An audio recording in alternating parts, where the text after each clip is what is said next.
Ngarra Murray.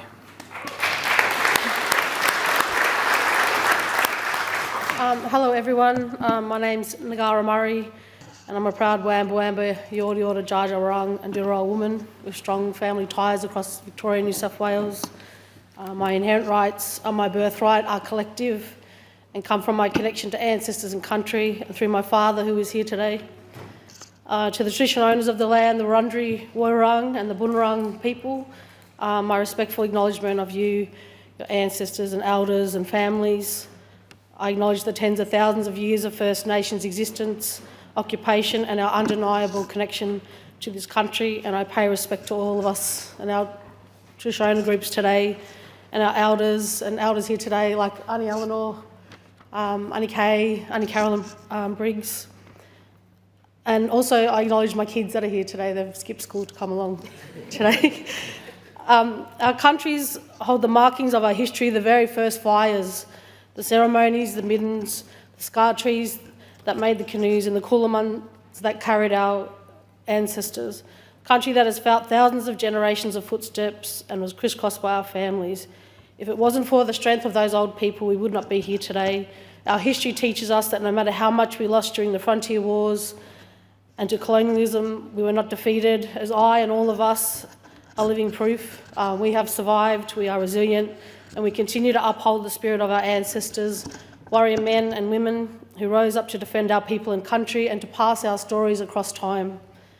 The old people kept the fires burning and never failed to fight against injustice and for the realisation of our rights, and we carry that legacy today. We're all talking about those legacies.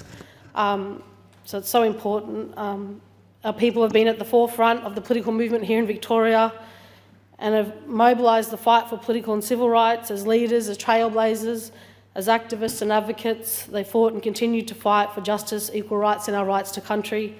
Our people have marched to the very front of this very building, raised their fists, protested for the proper recognition of our rights. They did so because they demanded a better life and greater opportunities, equal rights for our children, our families and our people. I'm sure those old people dreamed of a time when they would feel safety again and restore our culture to full health and vibrancy and reconcile our world. So the future of real possibility is here now, the present with all the power and potential. History shows that real human rights change begins with people, whether we're realising our rights or our rights to treaties, fighting racism or standing up for our land and waters. It is everyday people who are the original drivers of change, and that's people like us. My vision for treaty is a future that respects our rights, dignity and sovereignty as the first peoples of this land, and a healed and healthy country for all of us. I'm under no illusion of how hard the path will be ahead.